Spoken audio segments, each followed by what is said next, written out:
मिठो तरिकाले सेक्युर गर्छ। त्यसपछि एलजीआर को जीवनलाई पनि पकडेको देख्न सक्छौँ। अलमोस्ट गेमभरिको हाइलाइट्समा हामी होरालाई नै देख्छौँ होला, जो चाहिँ किनकि त्यो तरिकाको एलिमिनेसन, त्यो तरिकाको गेम निकालेको थियो। नो मोर मर्सीको टिम यहाँ क्रिम्सन नोभाको टिमलाई वाइप आउट गर्छ, त्यसपछि यो एरिया क्याप्चर गर्छ। हामी पछिको फाइटमा देख्छौँ कसरी नो मोर मर्सीको टिम पनि यहाँबाट वाइप आउट हुन्छ भनेर। यहाँ एलजीआर देख्न सक्छौँ भेटरन स्पोर्ट्ससँग फाइटमा लिएको थियो। त्यसपछि आउँछ बिबी स्पोर्ट्स, नो मोर मर्सी होल्ड गरेर बसेको थियो। पहिलो ओपनिङ दिपुमाथि आएको पनि थियो, तर बिबी sports fire power one step ahead भन्न सकिन्छ नो मोर मर्सीको। And experience also matters a lot, र जसको कारणले गर्दा त्यहाँ बिबी स्पोर्ट्सले फाइट निकाल्यो। यहाँ स्पोर्ट्स इगोइस्ट फेरि पनि नक हुन्छन्। क्लोजर टु डेथलाई त्यहाँ होरा स्पोर्ट्सले सट डाउन गरिदिएको थियो।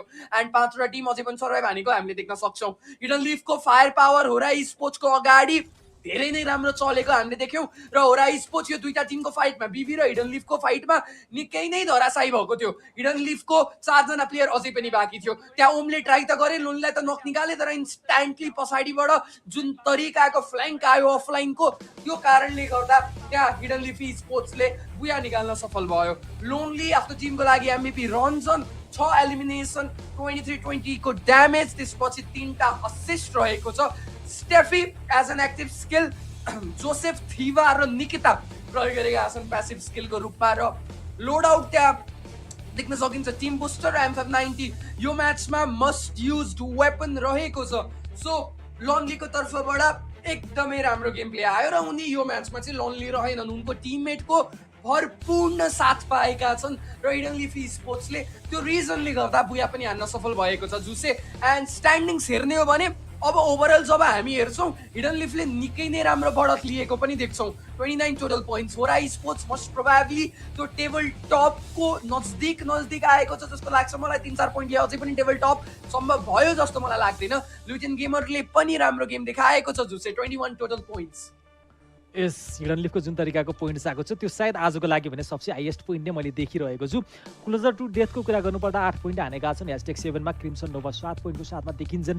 भेटरन स्पोर्ट्स 6 लगायत मन्त्र नेपाल पनि 6 पोइन्टको साथमा नै रहन्छ। लासोल ह्यासट्याग 11 1 पोइन्ट्स र जेबी स्पोर्ट्स अर्ली फेजमा हामीले इलिमिनेसन भएको देखेका थियौँ र 1 पोइन्टको साथमा चाहिँ रहेको थियो। अब कहानी सुरु गर्नेवाला छौँ हामी। सर्कललाई चाहिँ एनालाइज गरिदिउँ के कस्तो भएको रहेछ। पहिलो सर्कलमा एक टिम मात्र सायद वाइप आउट भएको देखेको थिएँ मैले। जेबी स्पोर्ट्स अर्ली फेजमा नै गएका थिए।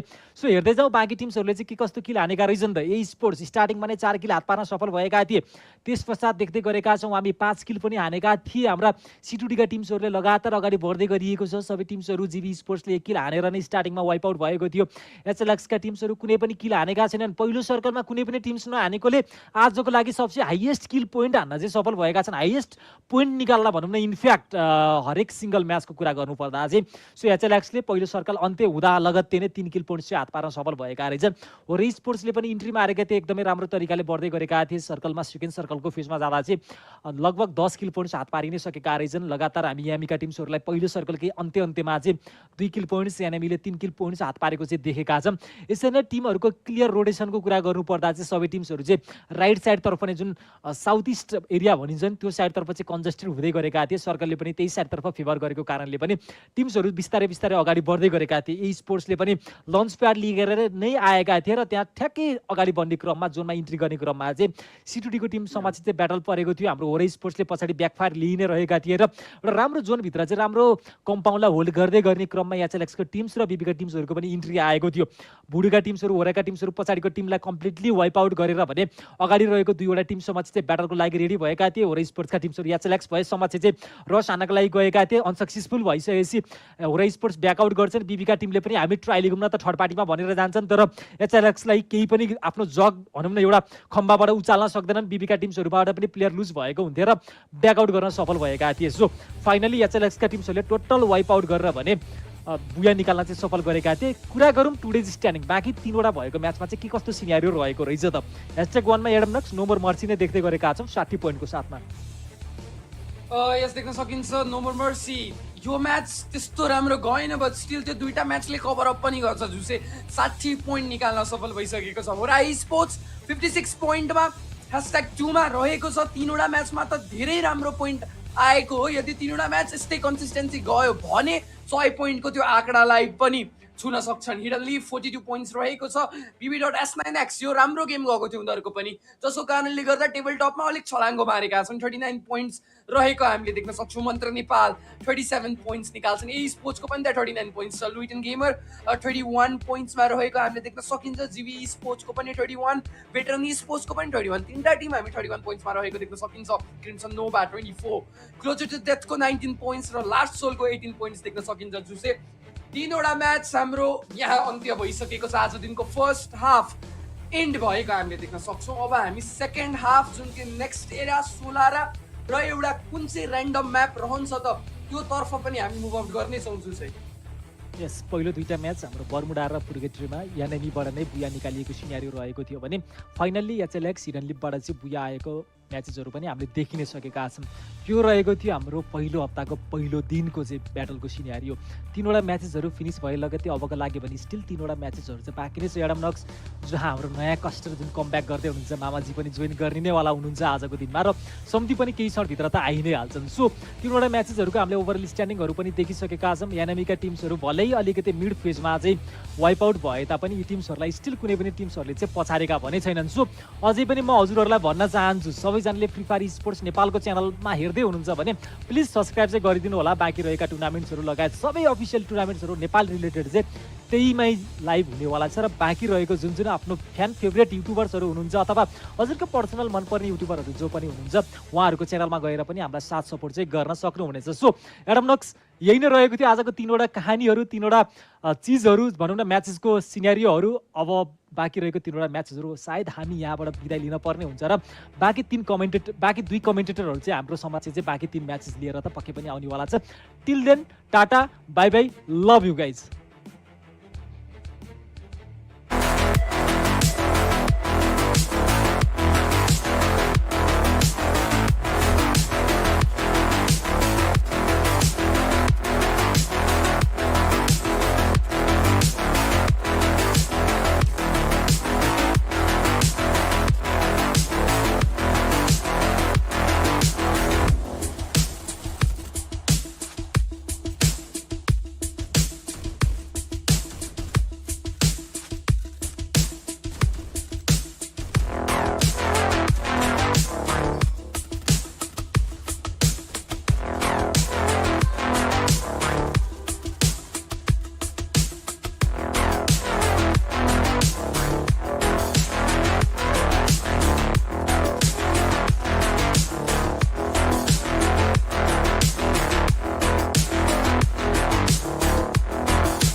भाई लोग, हम जस्ट उठे अभी।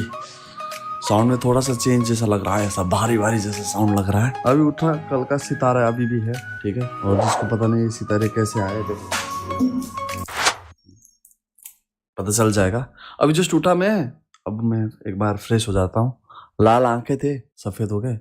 अभी मुंह वगैरह धो लेता हूँ, फिर आता हूँ। 30 seconds late. सोकर उठने के बाद में अब मेरा आईडी लॉगिन कर रहा हूँ। मेरी आईडी जैसी की वैसी पोजीशन पे है। कितने घंटे पहले मैंने गेम प्ले किया था देख लेते हैं एक बार। मैंने किया था 10 घंटे पहले मैच। ओके 10 घंटे मतलब वैसे 7 घंटे जितना मैं सोया होऊंगा शायद। ठीक है कुछ किया उसके बाद में स्ट्रीम एंड करने के बाद में उसके बाद में गेम प्ले नहीं किया हूँ। ठीक है अब बात करते हैं इतना दरवाजा ओपन था दोस्त बंद करो। इतने घंटे स्ट्रीम तो मैंने कभी सोचा नहीं था कि मैं करूंगा। पहली बात तो ये है। अब नॉर्मली हम लोग खेल रहे थे गेम पुश कर रहे थे। ज्ञान भाई में सुनीता सनम भाई थे। ठीक है हमारे मैचेस बहुत मस्त भी जा रहे थे और कुछ मैचेस बहुत ज्यादा मैचेस हम लोग समझ लो हार रहे थे पीट रहे थे। ठीक है हार रहे थे तो मैंने अचानक से होता ना एक जोश में एक चीज बोल दिया जो मेरे को बोलना नहीं था। अगर नहीं बोला होता मैं कब का आराम से सो जाता घोड़े बेच के और स्ट्रीम भी इतना लंबा होता नहीं। ठीक है मैंने क्या बोल दिया सब्सक्राइबर को देखो भाई मैं ग्रैंड मास्टर जब तक नहीं पहुंचूंगा तब तक ये स्ट्रीम एंड ही नहीं करूंगा। वहां पे मैंने कर दिया भाई लोग मिस्टेक नंबर 1। ठीक है धीरे धीरे स्ट्रीम होता गया। मेरे को नींद लग रही थी पूरा आंख सूज गया था। नींद इतना लग रहा था ना मेरे को क्या बताऊं। ये आंखें ना ऐसा घूम रहा था। ये आंखें ऐसा घूम रहा था पूरा घूम रहा था ऐसे चक्कर लगा रहा था। बॉडी वगैरह कोई पूछ रहा था मेरे को ऐसे बैठ के चेयर में बैठ के भाई तुम्हारा ये चेयर मतलब होता है ना पिछवाड़ा दर्द कर रहा है कि नहीं बोल रहा था बट हो नहीं रहा था। बट ये चेयर कितना अच्छा है मेरे को पता नहीं बहुत अच्छा है। हाँ उल्टा ही दिखाता है। चेयर बहुत मस्त लगा भाई। उतने घंटे तक मैंने स्ट्रीम किया कुछ मेरे को पिछवाड़े में दर्द नहीं हुआ। आंसर जो जिसने पूछा है ठीक है बहुत बार लाइव में पूछे थे चैट में देख रहा था। ठीक है दर्द स्ट्रॉन्ग पिछवाड़ा दोस्तों हैशटैग। और सबसे ज्यादा थैंक यू मैं आप ऑडियंस को कहना चाहता हूँ क्या आप लोगों ने मेरे को सपोर्ट दिखाया। अभी वो स्ट्रीम जाके देखोगे तो उस पे व्यूज है 1 मिलियन से भी ज्यादा 100 के ऑलमोस्ट लाइक्स होने वाला है।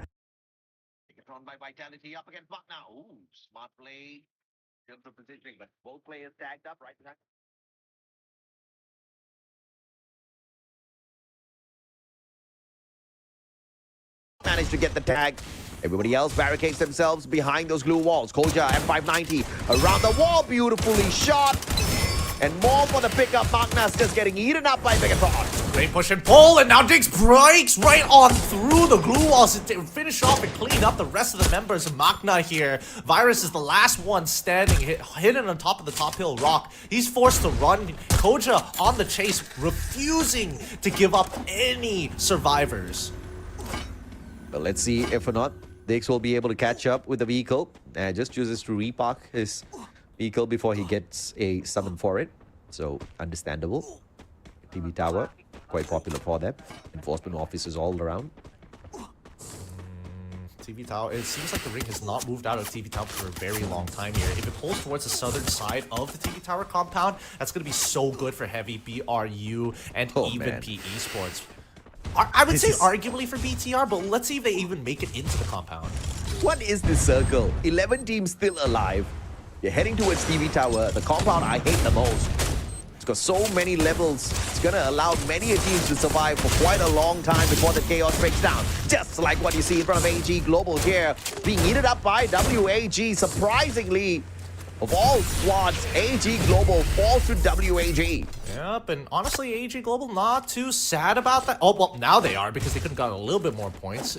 Magna getting eliminated for holding out just a little bit longer. And finally, another team wipe in Aurora as well. That's 3 squads down for the count. And 3 squads in the matter of 30 seconds annihilated. Before we pull it into circle number 5. WAG sitting pretty on the opposite end of this circle. They do buy out a hit list as well on top of everything else, just to understand exactly where's the closest squad to them. Brilliantly played off of WAG. Now, they don't have to worry just yet. Yeah, the ring pulling to the outside of TV Tower, it's great for Heavy. Not so much for PE Sports and BRU anymore. And now, hugely benefiting WAG on the opposite end. Now, Flash probably is thinking the same thing. We need to get on the southern side. Heavy denies them that opportunity. Same goes for GOW as they are taxing this rotation. Okay, Team Flash just throwing the monster truck ahead as cover and then quickly repositioning this well. Okay, good parking skills. GOW pummeling them from the back. Flash doing well to survive for the time being. barricading themselves with those beefed up glue walls, and look at the glue wall tower built up right in front of them. Throws out the glue UAV just to barricade that a little bit better as well. Survivability wise, Flash doing really well. Yeah, but this is costing them a lot of resources. All of this was just to get to WAG's current position, and now they're caught between a rock and a hard place. Riptide Rhythm towards GOW's side. It looks like the only means of negotiation is through hailfire of lead. Now we come back to BRU. 3 of their members already now get high. The only one surviving, and finally AVD looking to close them out. PE Esports as well in an all-out bout to make sure they win the bottom floor too. Yeah, Buriram still playing the no-shoot game, and they get annihilated in A. Avida X, KDC now spotting out the PE spot players. They just took out Buriram. PE could not recover, and Avida took advantage. TR as well. Good about out. A lot of these teams are dropping out the sky like flies, and WAG still in prime position to win the entire thing as GOW repositioned behind the sidebar gets punished by Flash. This entire time, Flash has withstanded this war of attrition, now getting hit by the cryo mine alongside with the Riptide Rhythm from WAG, who will afford nobody is able to invade their space. ABCD behind the monster truck, now finally already destroyed. It's just two of the last remaining members left. And unless they get a handout by GOW, this should be it for them. WAG finally waking up in the competition. This has been their best match so far as far as the eliminations are concerned. And in fact, they've got more eliminations than they have gotten in the past 3 matches put together. That's insane. Heavy on the other hand, don't cry down on the ground. It's a big fight up against Avida X KDC. Just all out chaos as they barricade themselves in, and Heavy is actually jumping into those glue walls, trying to take those shots. And somehow, Awan trying to get through the rest of his buddies, and Avida wins out the gunfight as the rest of them pick each other up. And Avida X KDC is ready for battle once again. Yeah, and for some reason, this whole time GOW decides to intercept the fight from the flank, and AVD more than happy to take it as they already cleared it up, leaving only WAG and Avida. Of course, one last remaining member from GOW, but it's just a matter of time. Look at the circling round by Avida X KDC, the reposition, reading the circle well, understanding the compound, and now booking an appointment with WAG once again. And they've got a little bit of an advantage positionally here, looking at the circle that's approaching. Where are the rest of these members? AVD. It feels like they're kind of cornered, but they've got the entire southeastern side covered, right? That low ground is going to be a tough fight. Tikwe, he finds one. That's the opening pick they were looking for. They want to water. They get it with the Riptide Rhythm as well. Another shotgun to the face. Last couple of members here, Nahan wants to be able to find it. And yes, they get it. Everybody from the side of AVD could not find the trades, and they have unleashed the fire. WAG from the bottom of the standing finds a booyah. WAG finally waking up in the competition.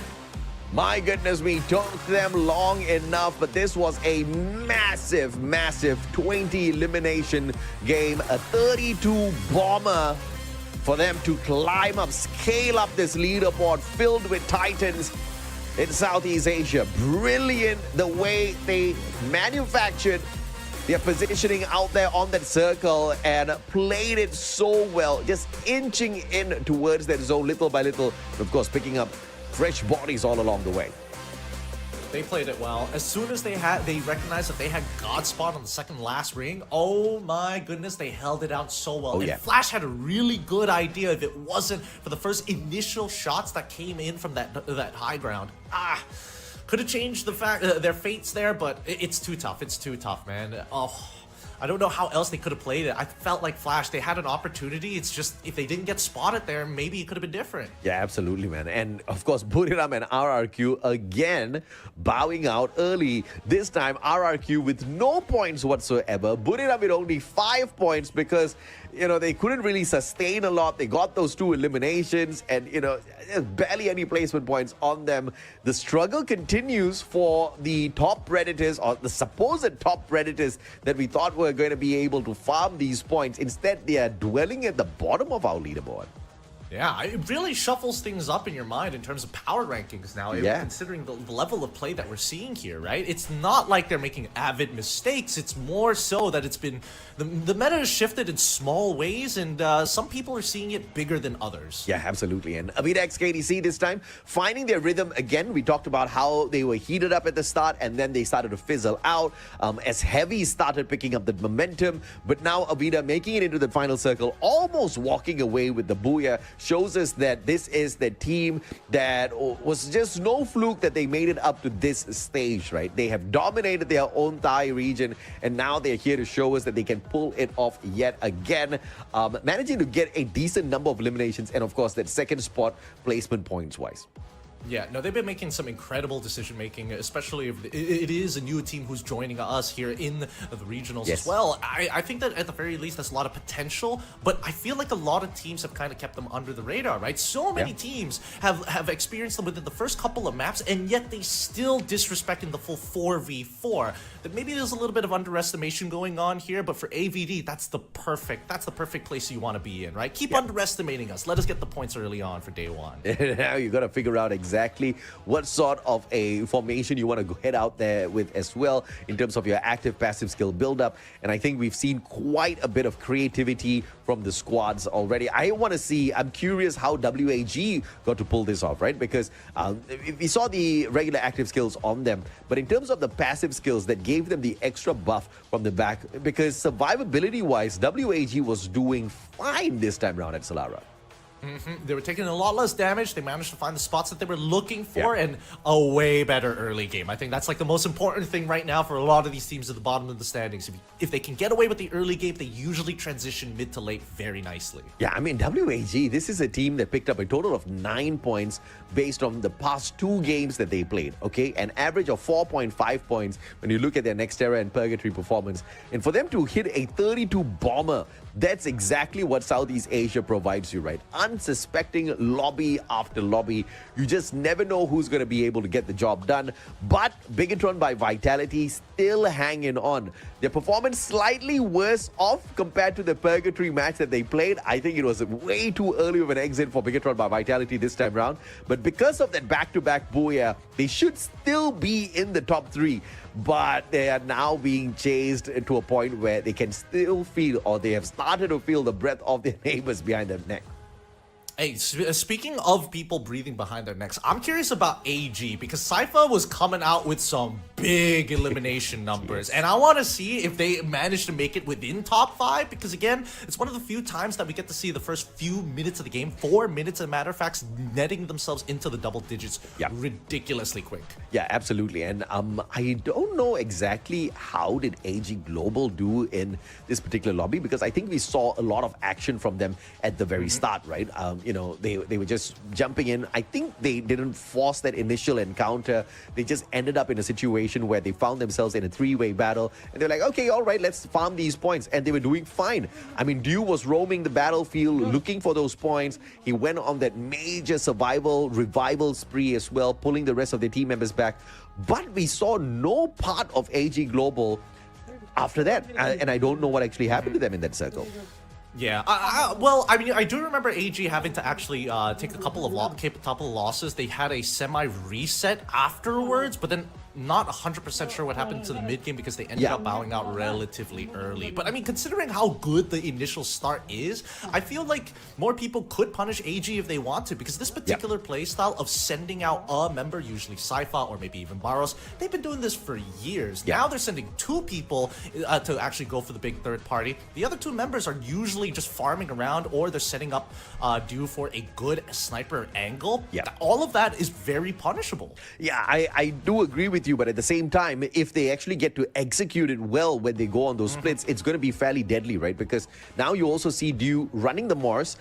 With the stealth bites, he is a little bit deadlier, if I want to say the least. He was already one of the prime snipers when we were not even in the sniper meta just yet. And now he gets to dance around a little bit more. I think the snipers have been absolutely boosted up this time around within the season with the Morse, plus with the extra armor penetration off of those snipers. The M24 making so much of noise. Literally, people like Dew, players like Dew are going to be having fun, right?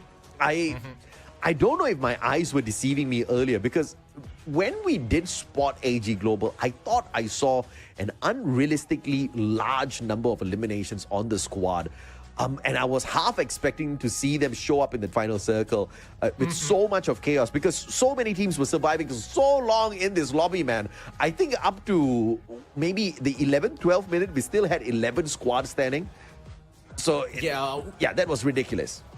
We didn't find as many squad wipes, right? And I think we will see this up in the highlights here, because AG had an incredibly long fight, especially after the first initial engagements, right? Yeah. Here is where they were playing by Delta Isles, right? Yeah. Initially, the Delta Isles fight was like pretty clean overall. They came in as a third party, but GOW, they ended up getting the revives. They come back into the fight, and that's when they get even more. And then by Casa Vista as well, same exact thing started to occur. WAG shows up, 3 different squads showed up at very separate times, isolating it into basically a clash squad mode, which AG dominated each and every one of them.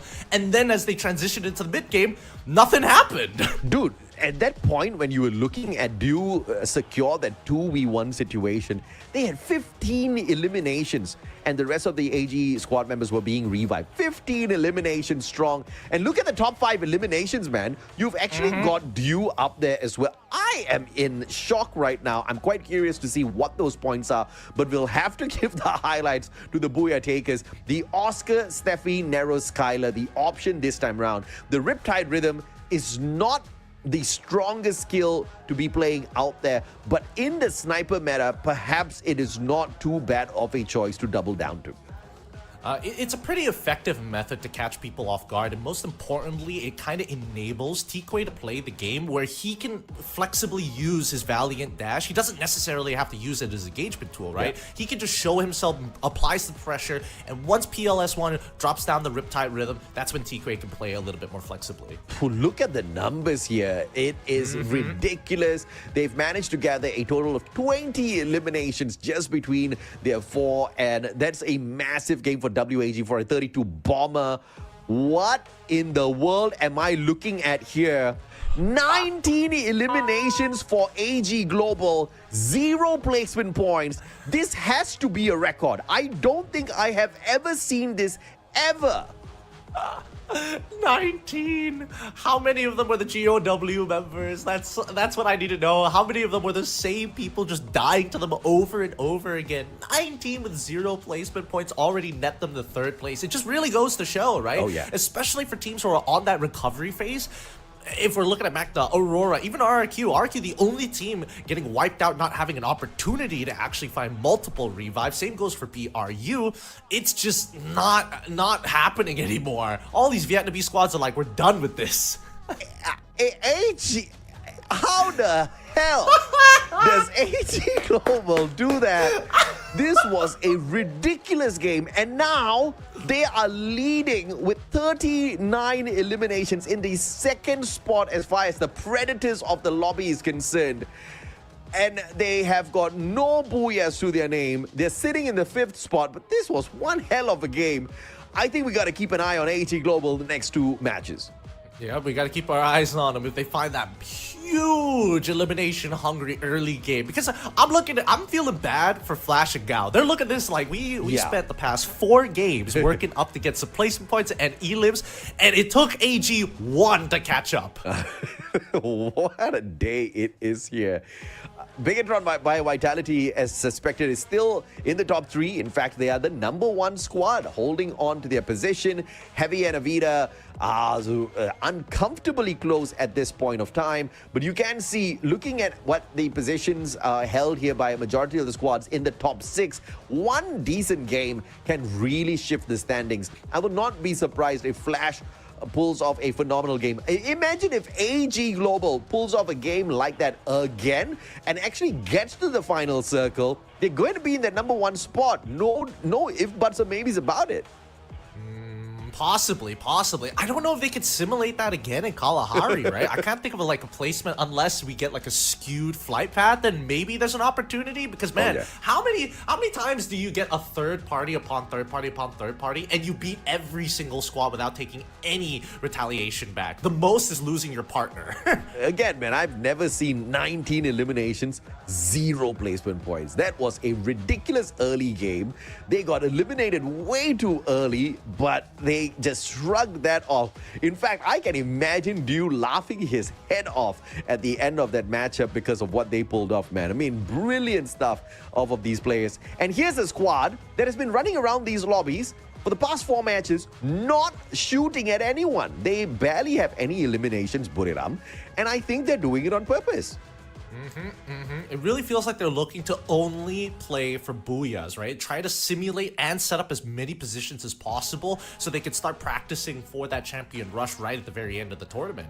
Yeah, this is crazy. Aurora facing some challenges out there, and you would think that they would be doing fairly bad, but they're doing better than Buriram. Aurora is doing better than RRQ. They are doing fine right now, technically speaking. Buriram and RRQ are doing very badly, but at least they're better. Yeah, it's still day number 1, so let's see how far they can actually go with this to set themselves up for some more later down the line, especially since they've got to face off against Group C tomorrow for Group B'ers. But now we start jumping over into our next map, and we're hoping that things are going to be, honestly, kind of the same. A lot of action in the first 4 minutes in our last map. We're hoping for the exact same thing, except with more team eliminations for those juicy placement points at the very end. Yeah, we're cooking it up. Ladies and gentlemen, boys and girls, as we head on into map number 5, it's time for Kalahari. Now the snipers get to show us exactly how dominant they want to be in this season. All right, looks like very slight. It's still a pretty neutral flight path all across the board. Skews slightly down to the southern side of Santa Cruz Arena as well as Maze, making Shrines and Old Hampton a little harder to get to, but still should be okay for everybody in general. I am curious, Refinery, what are we going to do about this? Because RRQ and BTR have opted, oh, this is our spot, and then later in the year, they decided to play outside of it and then eventually rotate to it mid-game. Man. Early engagement here for Avida. The players are looking for a big one here, but up against GOW and RRQ, they have to be very careful because no information whatsoever for the players who are playing. They don't know who they're engaging with because we've turned off the elimination feed. I know it sounds mean, but it's really fun. Well, now that they're blind, they're just gonna have to take these engagements really honestly. AVD doing a pretty good job at controlling their side of the map here by RRQ looking to scout the outer sector and making sure that the northwestern side is still within their quadrant. GOW has not moved, and the UAV is going to reaffirm their worst fears that they are currently surrounded from all angles. But Avida just taking their own time here. Ian almost spotted out double back there! And did he have a Mag 7? Well, Tawan's going to pick it up right now for himself. The double vector's doing well in that situation. Early game, not a lot of armor on their opponents. Long Kong, beautifully played. Just dodging away. The A124 has not gone in for the thrill of the battle just yet. Waiting for the perfect timing as Tawan hops on in as well. Thrill of the battle finally activated, forcing GOW to scramble away, and RRQ picking this time to interfere. A really good third as they find 2 points immediately. Pablo all by himself as they break through his cover. A 3v4 scenario, but Ranze, he's already found one. Abe loses his head. Anuis is the next to fall, and Long Kong has to hold on and turn it into a 1v1, but unfortunately doesn't get it. A double kill for Ranze. Great opening picks. Brilliantly played here by RRQ, and the timing that they pulled off there. We hope you guys can't hear the gunshots that we can hear right now. Don't worry, it's Garena Free Fire's attempt at the next song. This is the beat. This is the beat they're gonna work with. Well, I'm already down on his knees though. PE Sports looking to actually catch him by Refinery side. Where's the rest of the WAG members? They're sitting by the rig itself and unfortunately didn't find enough back. They only got LBT in Lao Ho, but looks like LBT holding an underground, underneath position, a forward position even, allowing PE Sports to take more space. Yeah, brilliant rescue mission here by PE Sports, and now they spot WAG backing away, and they want a piece of them. Quickly repositioning. Bigatron by Vitality on the other hand. At the shrine, spotting out Magna Esports, keeping an eye on them, Koja, as the rest of his team members get into position, waiting for him to open fire. Yeah, it's a pretty awkward place to be in, especially if you haven't cleared your backs, and Magna already losing a member because of it. Cut to GOW by the ridge. Down by Council Hall here. We do see that. Oh, wow, that's a pretty far split down into Council Hall. Not sure how he got here in the first place, but it looks like he's on a recovery spree himself, right? Death takes out a player from the side of Evidax KDC. Anusid hits that revival, and they are right back in it. Is forced back again and again. Anusid now maybe can secure this elimination for himself. Bigatron by Vitality. Book an appointment with Flash. All thanks to the hook gun. Mink gets away. Over Joel with a flank. Car 98 finding its mark. And another shot, back-to-back. Joel connects both of them, eliminating PE Sports from a vital position that they were holding. They could have gone flanked even harder, but unfortunately, it's going to be Flash who's taking the majority of that damage here. They still haven't completely won this ridge just yet, and that's going to be a full team wipeout. There you have it. BTR take out Flash at 11th. Oh, Joel looking really, really sharp in the M24 and Car 98 combination. Due with the headshot onto Zebeng. Looks like AG Global wants a piece of this fight. And because they managed to pull off a decent shot, do they go in for the hunt as well? AG Global on the chase from the back. Bigatron by Vitality. Trying to put great distance between themselves and the AG players as quickly as possible. Hook gun in hand. And they are out of there. Really good decision-making coming in for BTR. They recognized that Flash's ABCD was running in this direction, and they can only assume that they cleared it out. So they make their way in the same path, hoping that there's going to be the least amount of resistance here. As they make it into the launch pad, they should be able to gain some distance over the river and down by the next compound in a safer area. Yeah, Flash and PE Sports tapped out already. But Aurora versus Evidax KDC. Big fight at the Council Hall. Avida looking for the recovery play.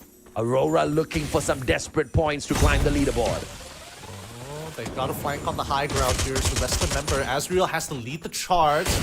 And that's what they do. They want to get Long Kong in as well as Pablo. Long Kong going to buy a little bit of time. Swings just to distract them. But now they quickly turn on towards Pablo's side. Lock him back in. Isolate these fights. Careful of that window. Gets a back shot onto Pablo's side. But they still can't take him out. Finally, he goes down the axle. Able to find the headshot as well. That's going to be two members already down for AVD. Yeah, Pablo with a panic play, and Aurora instantly going in for the hit list purchase to hunt down the remaining players on the side of Avida. Tawan found as well. Axel gets the VSK annihilation. And Avidax KDC biting the dust early here on our Ahari map. Nearly juked them in the dark. Now we cut back towards heavy side by confinement. GOW has been on a revival spree this entire game. Haven't been able to find their footing just yet. And it looks like they want to minimize the amount of engagements they've already had this game.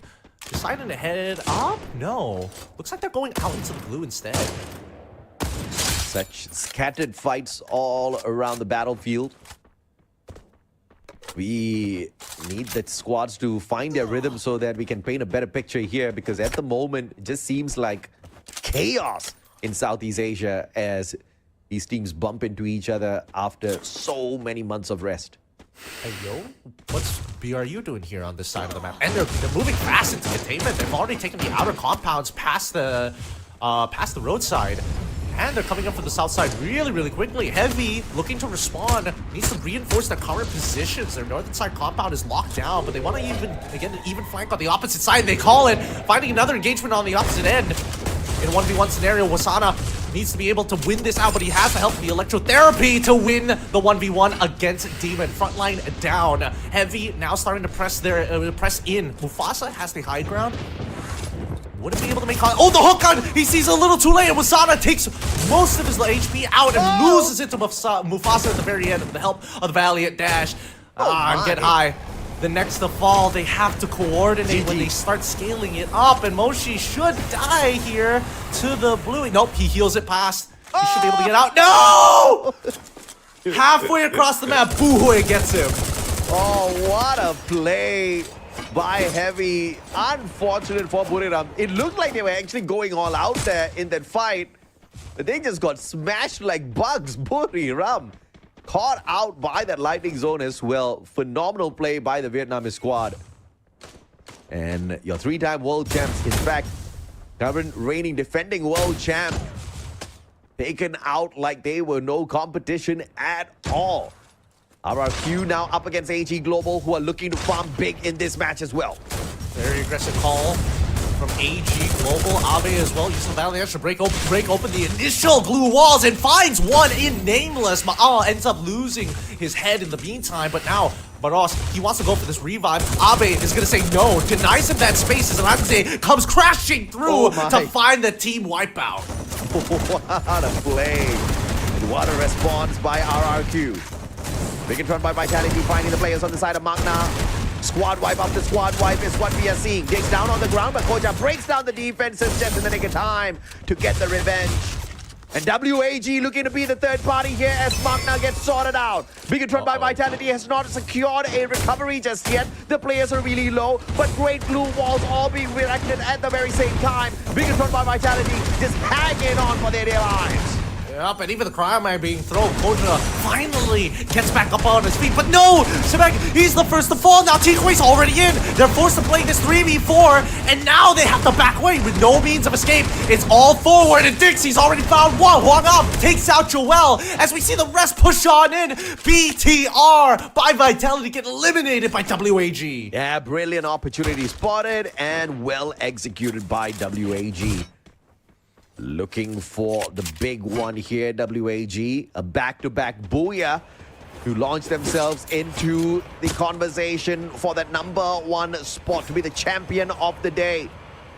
To earn a little bit of extra bonus, 250 USD. Who does not want that? WAG is definitely smiling as they can smell the cash. Oh yeah, and now they don't have to really move for the next ring. They just have to control foundation side. They need to be the ones gatekeeping. They don't need to worry too much about that northern side if they're on higher elevation. They just have to deny space. For Heavy alongside with GOW, I'm pretty sure they're not 100% certain how many teams are actually sitting inside a foundation. They're going to have to risk it for the biscuit here to get some info. Good rotation, looking for the dead zone in the middle at foundation here. Anticipating the circle to arrive there shortly.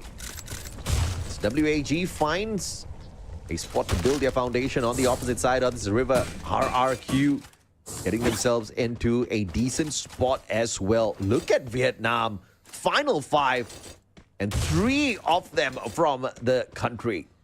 Yeah, I'm not 100% sure whether this it could go bad for them, right? They are risking it to put themselves in a position where if the ring pulls up to the northern side past that river, that body of water, WAG can make this rotation from that left side. But RRQ, they're aware of this, right? They're looking at WAG. They have no choice. They can't really push them out or flush them out of that position. They're waiting for the next circle to guarantee whether or not their suspicions are correct. RRQ's on a massive run now. 16 eliminations strong. It's playing it on the very edge of the circle. Oh, but Heavy dropping by to say hello. Abe has got eyes on them. Ma'al now going in for the approach. They find a decent reposition to put a little bit of space between the Vietnamese squad of Heavy and themselves. Dang, that was so lucky. Ma'al walks away. Honestly, that should have been a pick there, but Heavy decide to just play as gatekeepers. They want to control this outside and force RRQ deeper in or make a move. They know that WAG is looking towards them. They heard the shots from earlier. Now we just need to see where this ring pulls. Will it pull to the southern side, or is it going to pull to the northern side?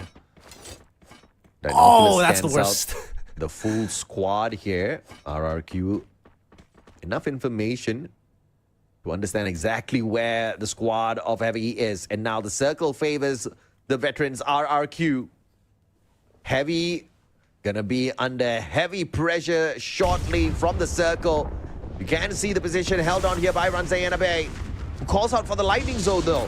traps this Heavy or RRQ. It is Heavy. Smart play by the Vietnamese squad.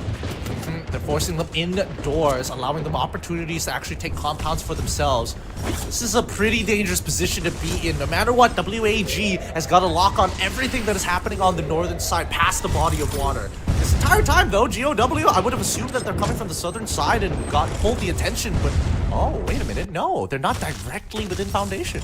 That's a damn good reposition by Heavy. Using the Bolt Maker, scaring RRQ, who were looking to be aggressive, back into their compound. And they took position well. Uhui, mopped up already on the opposite side. And here now comes Heavy. The players just breaking down those defenses. Ma'al dudes both down on the ground. M590s all striking big time here for Heavy. Abe backing away with the hook gun. Struck from the back. It's got the inhaler in hand. Just for a quick recovery. Runze on the other hand stuck between a rock and a hard place. Many players on the side of Heavy. Oh, great blue wall. Runze gets away. He's isolated the fight again. Alan and Mufasa are trying to trade against a 2v2, but he tries to pull them out into the open. Unfortunately, WAG, they bite on him and not the bigger fish. RRQ get eliminated from that northern side, but on the southern front, we see that GOW is actually facing off against Aurora, the Axel. He's the dedicated sniper, and 3 of his frontline members jumped into that war, and they've already lost their lives. Yeah, the Axel's just stuck, man. Just can't get into a better spot. GOW takes advantage, will snuff out the rest of the Aurora players. Can they get the loot, though? A little too late, and they will be scared back by the blue zone. It will take a little bit of damage here. Demon now spotted out, but WAG rotating out in the open ground. And the sniper meta will have those snipers do the damage out here as expected in Kalahari. The BSK, the M82B, everything in action as GOW punishes WAG for the open circle.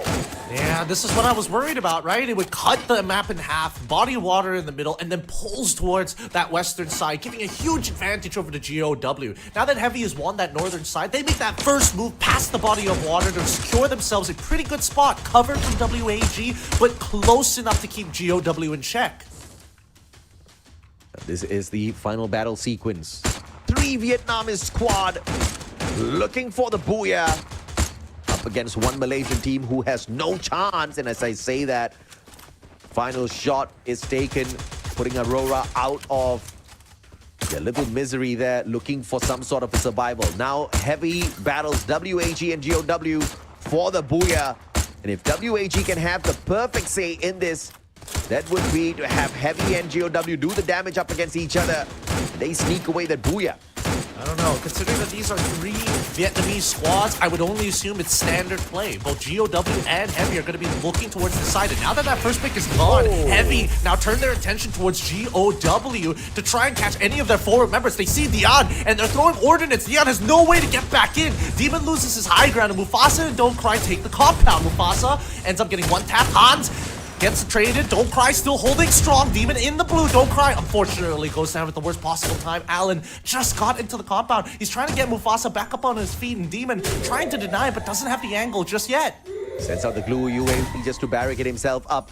Grenades flying in from the back. GOW wondering exactly how do they sort this out. They could not pick up their team member just yet. Demon and Hans backing away now, looking for Alan. Alan has the M590, but it's a 2v1. Demon gets the knock alongside Hans, and GOW secures a decent booyah for themselves on Kalahari.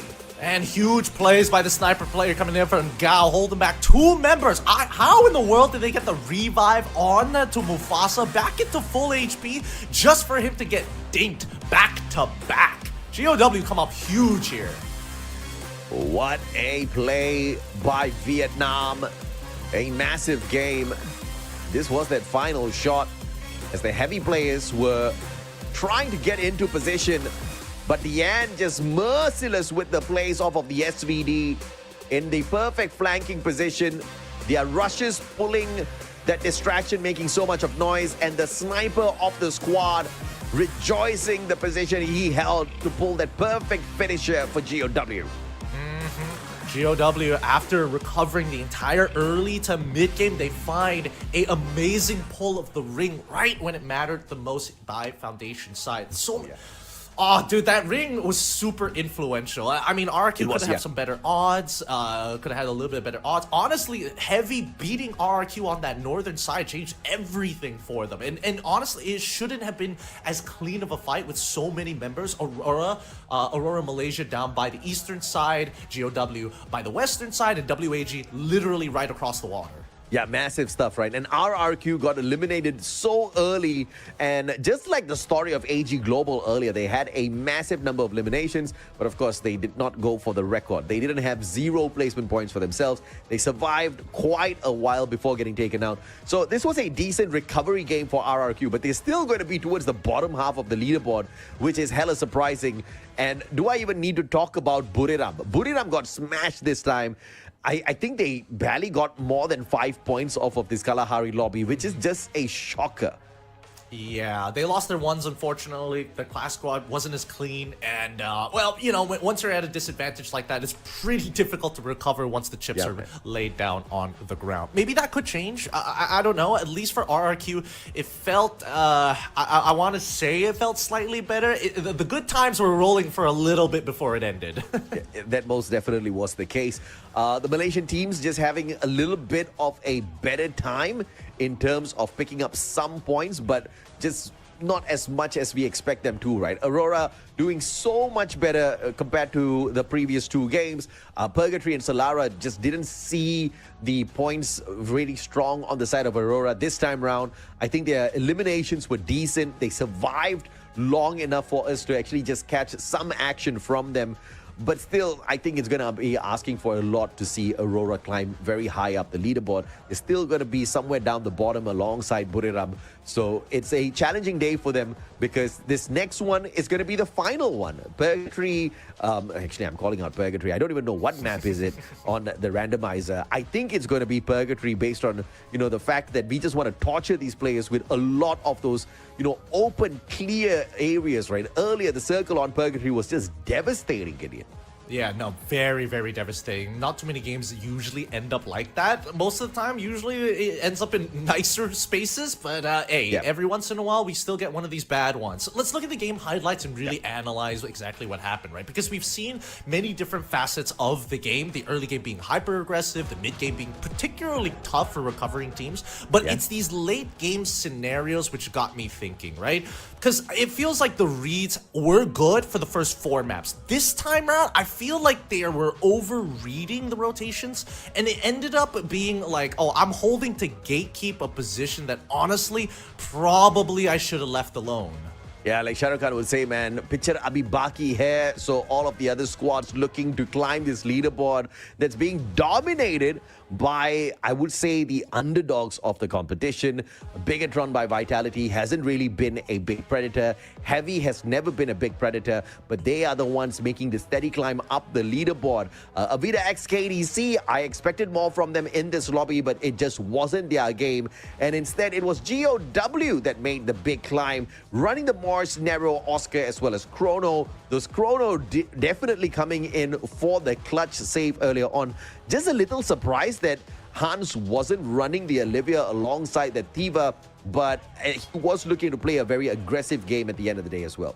Yeah, he kind of wanted to be with the rest of his team. It kind of feels like he wanted to set up for Zayn and then ended up with Chrono at the end of it. But even so, I still think the Time Turner was doing a lot of good work, especially in the early stages of the game where it feels like a traditional Clash Squad style. That Time Turner really makes the difference. We even see it from WAG running a somewhat similar lineup, except with different passive abilities. Absolutely. And of course, he didn't really get a lot of eliminations with that Chrono, but at least you see the assist making a lot of sense out of Hans. He was throwing in all of that damage, all of those shots. The rest of the team members getting the heavy picking done out there when it comes to those elimination numbers. And the game standings will have GOW sit at the very top with their Booyah and 14 eliminations. RRQ Kazu with the 6 placement points and the 16 eliminations jump into that second spot, followed by Heavy with the 21. Down at the bottom, you see PE Sports Flash and Buriram.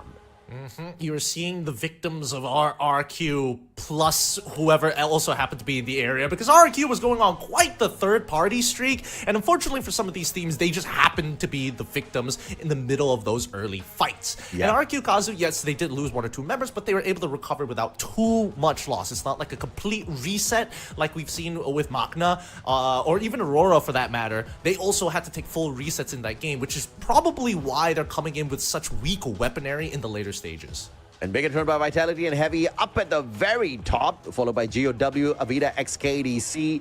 Down at the bottom of our overall leaderboard, you can see the 2 Malaysian squads just finding this lobby to be a difficult one, although I am very glad to see them pick up decent points. Aurora doing better than Buriram and PE Esports at this point of time, so Malaysia still does have some sort of a hope here. We did have that one decent match off of them on the side of Aurora, but we want to see a little bit more to be comfortable. But on to the map selector now we go. The randomizer, we have missed it for a long time, Gideon, and now it makes its comeback. Oh, I'm feeling the nostalgia here. Here we go with the new graphic of our map selector. What are we going to get for our very final map to unleash the fire here? Doesn't look like it's slowing down anytime soon. It's still going. What are we going to get? Yeah, let's see what we get. Do I get the lucky guess of Purgatory, or do we get tortured by Kalahari? Back to Bermuda to start. Okay, all right, let's go. Lucky guess name for myself. So a little bit of a boo-boo turns out to be a premonition.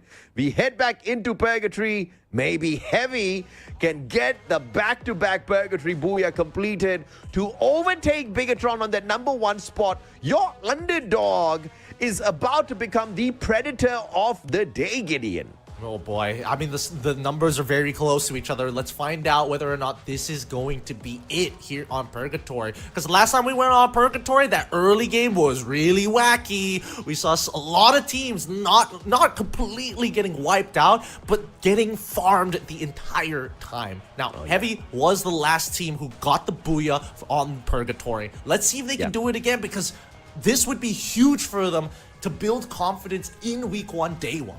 Yeah, Gao, I believe Heavy, both these 2 Vietnamese squads did very well at Purgatory. So this cannot go any better for the Vietnamese fans right here, right now. Buriram got 4 points on Purgatory earlier. So they're one of those teams that really needs to buck up this time round if they want some points, because Buriram looks like they are not serious at all right now. Or I mean, it's very difficult for me to think that they are serious, right? This cannot be Buriram. They're just lizard people in the same skin, right? No, like it doesn't. They feel like they're playing uncharacteristically, but at the same time, even RRQ, they have more fluctuation in their performance that we're more okay with that, because they haven't achieved that world title just yet. I think that BRU, once they flip the switch, they're gonna do the RRQ of I'm a third party everybody and just farm the eliminations. I don't know if BRU needs third-party situations when they flip that switch, man. I think they're just going to be busting through everybody they spot out there. But we're going to be gearing up for the final game of the day. As you guys have seen it, it is going to be at Purgatory. But of course, let's see what the flight path is going to be looking like in a little bit. Whether it's going to be torturing the squads as we head on out for a potential skewed flight path for a brand new plane here. No more lucky guesses here, AJ. We need to see something a little bit more neutral if we want to see our teams unleash the fire as we head back on over. Tell us, survivors, are you a believer? Whether you are or not, welcome to Purgatory. As we open up this match, it seems like a decent flight path will be blessing the squads who are not looking for early chaos, especially if they are one of the ones who have been struggling down at the bottom. They've got Heavy looking for the top spot. Bigatron by Vitality looking to survive and keep it, but they are going to go head-to-head at Forge. The early hot drop between the top 2 squads of our day 1 here. Okay. Let's see how this is going to break out, because again, BTR didn't land directly onto Forge. They have a little bit of a trailing line towards the back, so they won't be able to get the best weaponry possible, but they can deny POIs early on. Now, BTR has two decisions. Well, one decision. Do they want to hold these positions to buy time, or are they going to send their back two members to go find for another space? And it looks like they're going to go for a wide spread onto heavy. It looks like the flank might just be pulled off successfully here, as Bigatron by Vitality will send one survivor away to play Revival and try to overcome this challenge at this Forge with just 3 players on their side. They do have the confidence because of the guns picked up by the Bigatron players so far. They do have a couple of snipers. Bank finding a good shot. Allen, MP40, up against the MAC-10. MAC-10 still doing much better. Tries to the corner and make it all happen. And they find two. Koja gets them both. Mufasa Allen begging for more, but Buhoy is able to at least get one back into Koja. They've taken out their main lead here. They can get this revive. That'd be awesome, Dix. Fortunately, has to break it halfway. That's totally fine, though. He can tie back in, and with the help of Seebeck, they take out Heavy. No problem here. Very nice as they win this fight. Buhoy should be able to make it out. Luckily, turning and bobbing and weaving, Joel and able to find the driver's seat. I mean, what a play by Bigatron by Vitality here. Sending one survivor away, keeping 3 players to take on an uneven battle. They had the shorter end of the stick, but they overwhelmed the players of Heavy, sending them scrambling for those revivals. Now, Buriram up against Aurora. Let's see if Buriram wants to shoot. Oh, Jonah, out in the open. I mean, it feels like they kind of have to shoot right now. That'd be great. Somebody, Mochi, quickly drops down the glue wall just in time. The time turner keeps them protected from Jonah's flank, and now it's a little too late. Oh, they still found the pick, and now Jonah can get one more. This fight should seal the deal as Zeus unfortunately loses his head to Mochi. Good push and pull. The awareness of angles is great, and Aurora, they do find one back in Wasada. But BRU, they get to make the choice of whether to move on with this fight or to back away, and it looks like the decision is to actually re-establish the battle lines. He knows where Jun is. They want this fight, and they want it bad. Well, Jun managed to get away here, but Mochi's right in front of him. But Get IXL with the M82B managing to shoot him out of that monster truck. So getting away from Buriram when they are hunting 4 points. WAG, on the other hand, with the 4 eliminations already, making a great big plea now to Heavy to just lay down their arms and give this one up. Don't look for that #1 spot, but of course, in your dreams, says Heavy, they are running right in for this fight. They want it. Unfortunately, made a little bit too far for the Valiant dash. Luckily, because of Tikue's sacrifice, the rest of WAG gets to go on a revive spree, looking for spaces to play, and are on the recovery. We'll see whether or not they actually survive that mid-game. Considering everything that has happened, a lot of these Vietnamese squads somehow are able to pull through. Ooh, getting a good headshot onto one of the Magna members here. AG, a very wide spread overall. Now, AG Global. Let's focus on Avida for the time being then, I guess. So Avida XKDC setting this one up for themselves. A freebie off of PE Sports is not going to be... Oh my lord, I thought that was impossible. Pablo with the VSS. That's those accurate sprays. Looking for more off of PE Sports. Well, nothing but raw faith and blind mechanics here, right? Just catching him right at the edge here. Real good use of the auto-aim system, but now Bridge has been compromised. They know that one of the other PE members should be relatively nearby to narrow. If not, yep, they already know it. They're all by the beachfront north of Fire Brigade. Only 1 elimination so far on the side of Avida at PE Sports. Not really choosing to go all out in that battle, looking for those revivals. WAG, on the other hand, look at PLS1, just picking up those coins, surviving long enough as Dutz waits for him to clear the area. But PLS1 just chilling at this vending machine way too long, man. Yeah, does he know Dutz is there? Yeah, I think he's aware. I think he heard his util being used. He heard the inhaler, right? And now he's going to... Does he have... Yeah, he has enough coins. He's going to pick up one more. Yeah, he definitely should have a rough idea. He's already got his full team members back, so whatever happens really doesn't matter. Now he's spotted out in the open. PLS1 just gave a freebie. Uh-oh. Here comes the rest of the RRQ players who were revived. This is not looking good. Lauho shooting Mahal out of the skies.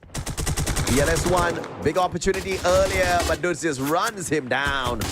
Yeah, a bit unfortunate there. Thank you for the 12 med packs and your glue wall, sir. And Tikwe, I probably shouldn't have taken those shots and probably should have walked away from the scenario, because now it's going to be another wild goose chase for RRQ as they waste more time on the very first ring.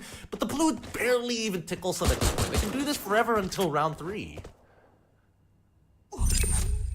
RRQ versus WAG is just turning out into a battle that I don't want to see anymore.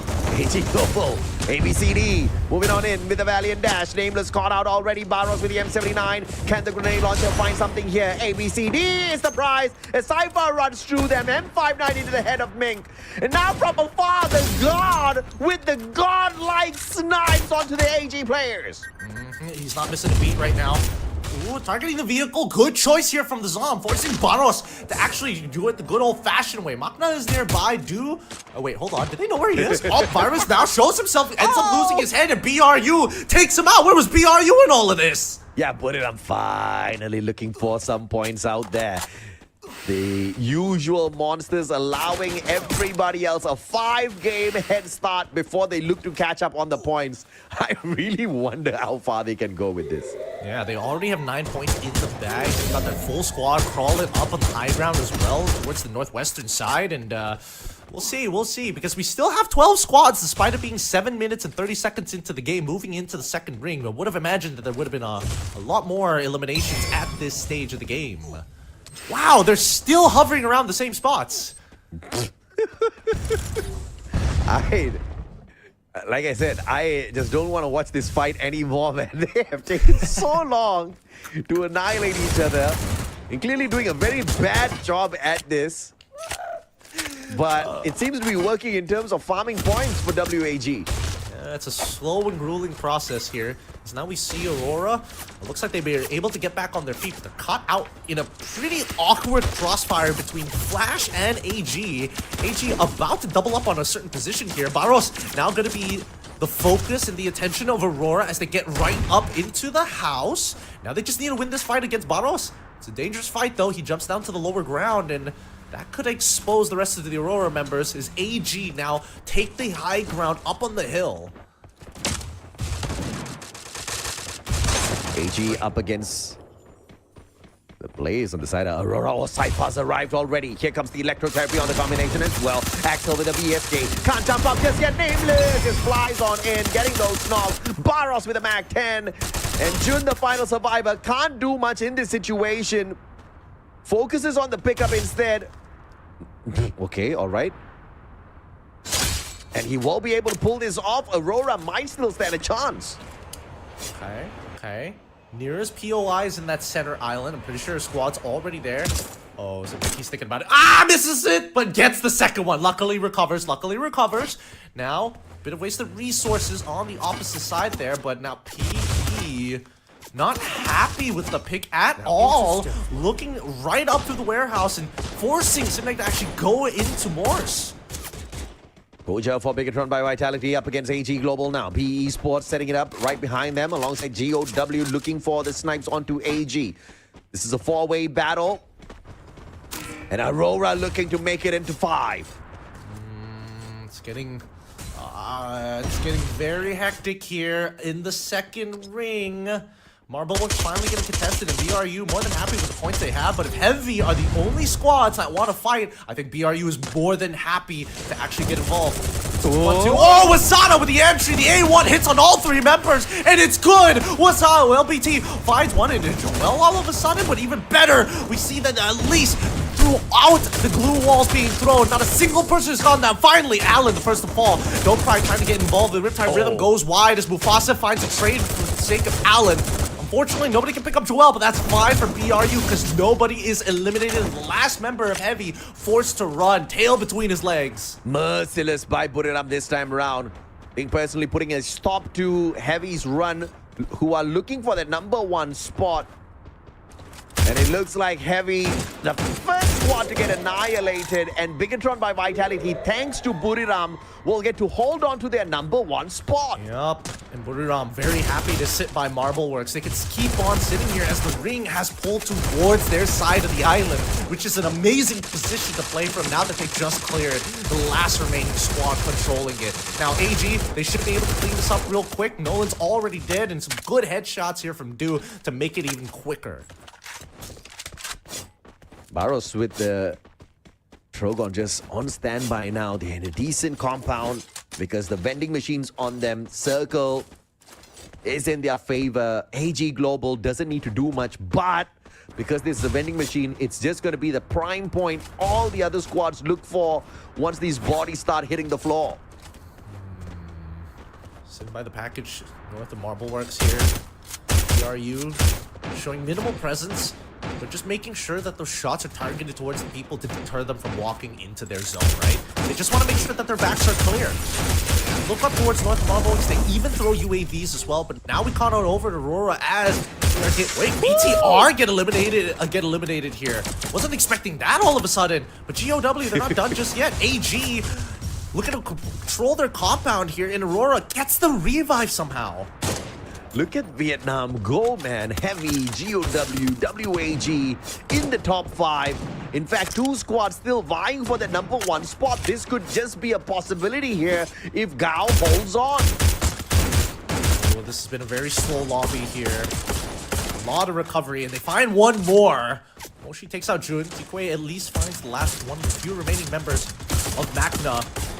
They haven't found a spot in the ring just yet, but they're more than happy to take their time, right? Eventually they should, once they start making their way into town, they can hear the shots, and RRQ taking plenty of damage here as you see Captain Jonah himself launching from afar, making sure that the tax is a little too high for RRQ. Magna bow out in 10th. Magna out in 10th, RRQ about to bow out in 9th as well. A sliver of health left on the player, but it's PE Sports that bows out first. Before them, RRQ gets the pickup. And the boys are hanging on. Aurora out in 8th. Bodies hitting the floor one after the other. This is that point. AG Global is going to be under a lot of pressure as players start looking for that vending machine. Yep, all the teams who had stagnant members or at least not a full squad have been eliminated, with the only exception being RRQ. Everybody else still at full fighting capabilities. The next ring has pushed it deeper into the open area of Marbleworks, with only the northwestern side having compounds to play with. I'm pretty sure that the southwestern side also has a couple of compounds, but it looks like the Thunder Call has been called down on the southern side. VDX KDC looking to end the day just like how they started with a booyah. God Nate there. Buriram still looking for RRQ by the looks of it. Team Flash in a messy little fight up against VDX KDC. One player down on the ground. Flash on the other hand, ABCD. Great move. Oh! ABCD, what a daring move! But it doesn't pay off. It just slows down Avida. Okay, they can still get ABCD back up. They're controlling the tight angles here, but they need to start healing now before the blue starts taxing them even further. Ah, no, Mink! He didn't realize it soon enough, and now the Riptide Rhythm opens up that close angle, allowing ABD to start spilling it. ABCD takes the punishment, and the rest of them will just have to eat it. Pablo finds 4 kills, team wiping out Flash. Wow, Avida XKDC still alive and kicking, although pressured deeply by that circle.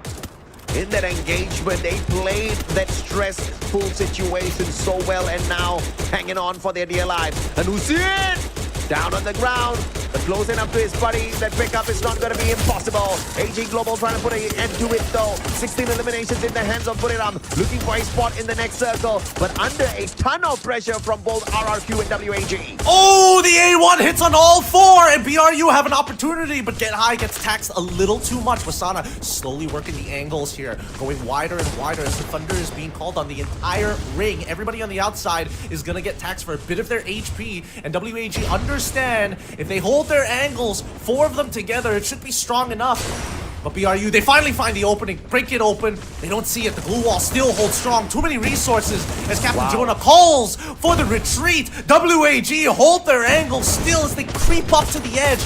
No space to play.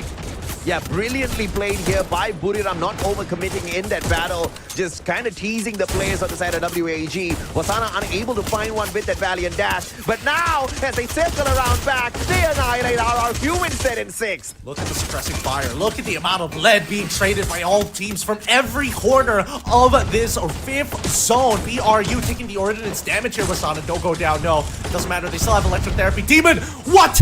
Doesn't get as much distance as he wants to. Goes for the flank on BRU's member at 1 HP, finally getting punished. Hans looking for the rescue here to get his boy back up. Use the time turner for it to guarantee it. And Demon back up to his feet. WAG forcing Buriram to use every single glue wall they have in their pockets. And Whoa! what a valiant dash by Wasana, breaking down all of the defenses, and now GOW in a little bit of trouble. WAG understands that the team that they were trying to pressure might just be open for the picking as they rush in towards GOW. WAG trying to stab them from the back, but Buriram not letting go that easy. They pressure GOW away, and they keep WAG thinking twice as well if or not they should rush. Oh no, the ring around Rosies were looking so good, but as soon as all hell started to break loose, AG turned their sights onto LVD. Now that they're out, GOW is taking a significant amount of damage, and BRU is one of the only squads with all 4 of their members still alive. WAG Smart. still creeping up behind them. They're still following them. Ah! GOW. Buriram reading the circle well, and now they've got the advantage up against GOW. The circle leading Buriram right towards GOW. And they played their glue walls so well. How many glue walls did Buriram have to make sure WAG does not reach them and to put GOW in a little bit of a pickle now? The vending machine outside the circle, nobody can get to it, and Buriram looking for a massive booyah on this final game where they wake up. Oh, they need to control that side of the map as BRU has already made that first move behind the fence, which is great. WAG need to start mirroring. Make a choice. Either GOW, which would be a pretty good decision, or BRU on the opposite side, and it looks like they make the call to take on BRU, but AG have different plans. They didn't realize it. Demon healing out in the blue, breaks out, tries to go for a trade, ends up getting nameless and ruining the odds of AG. Does he find the finish? He does find the finish. What? AG now at 1 remaining member. A demonic play by Demon off of GOW. Now 2 Vietnamese squads looking for the fight up against Buriram. Buriram 20 elimination strong, looking for the booyah on this first game where they want to set themselves up. Moshi in a deadly angle, using the jump pad to get on top of the warehouse. And now he could just be the difference maker in this battle between Buriram and WAG. Look at that, the high and low. Moshi and Jonah on that top side to punish WAG if they try to push out, and Wasana and Get High to be the sticky mud so that WAG can't forcefully push their way through. No matter how you look at it, a single pick turns the tides unless Demon somehow ruins one of these teams' chances.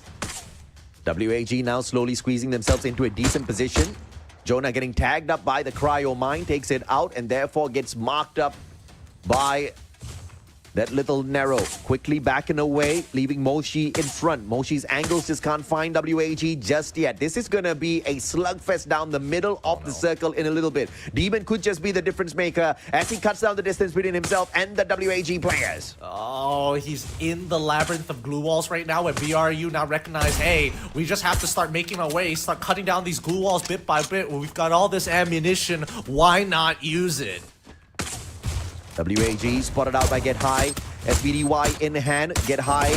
Big advantage. Tosses in the name. WAG eats up the full one. Wasana Valiant dashes through all of those players. Dig way down on the ground. And Buriram coming in here to finish them off one after the other. Demon can't do much. It's a 4v1. Demon rushes on in with his Valiant dash. Get High XL. Demon still standing. And Moshi finally puts an end to that. And Buriram, after giving every other team a 5-game head start, finally starts to play, but we're at the end of the day. Yeah, they got their booyah. That's what they're looking for. Feeling good at the end of the workday to keep them motivated to play hard later. Oh, what a great fight here. How in the world did Demon sneak away with second place for GOW? That's gotta be so upsetting for WAG.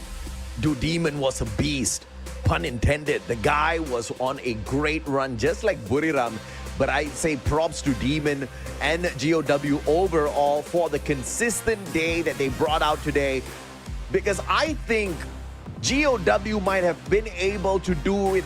GOW might have been able to get just enough points because we saw how close they were to the top of the leaderboard. We thought it was just going to be between the boys of Bigatron by Vitality up against Heavy. Nobody counted in GOW, nobody counted in WAG, but Vietnam just stood up and said, guys, this is our day. What an impressive play from the region of Vietnam. Yep, I'm loving the excitement that's coming out of them. I love the fact that they clearly can tell how to influence the momentum of the game rather than just focused on playing a standard textbook battle royale simulator. Yeah. It's way more interesting once they start sticking their hands and get really dirty in these fights.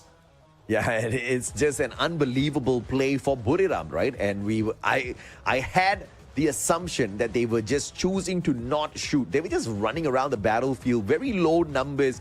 And in some of those sequence of battles where they could have responded, they still chose to not do anything until this final game where they were finally moving into motion. And my goodness me, when they were looking for those numbers, I think they found more than what they were looking for because they also got a booyah on top of that. Yeah, I think that, I don't know, it's definitely a switch for BRU for sure because again, the coordination was ridiculous. Like the fact that Wasana and Get High were timing the nade on top of the Valiant dash to make sure that when the nade's about to connect with the wall, he breaks it and it takes out PLS1. That's just, that shouldn't be the case 90% of the times. Nobody can be that coordinated, right?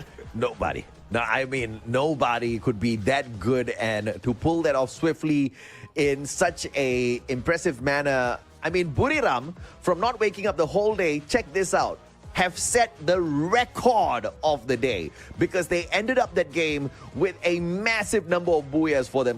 Massive number of eliminations as they picked up the booyah. 25 eliminations.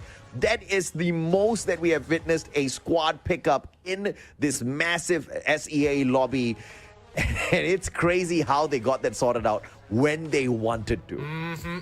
It is a choice, not a matter of questioning whether they can or cannot. It is a choice that they made. And even with BTR, when things were lining up perfectly for them to come up with a pretty big game of their own, and even before that, right, Heavy with 19 as well.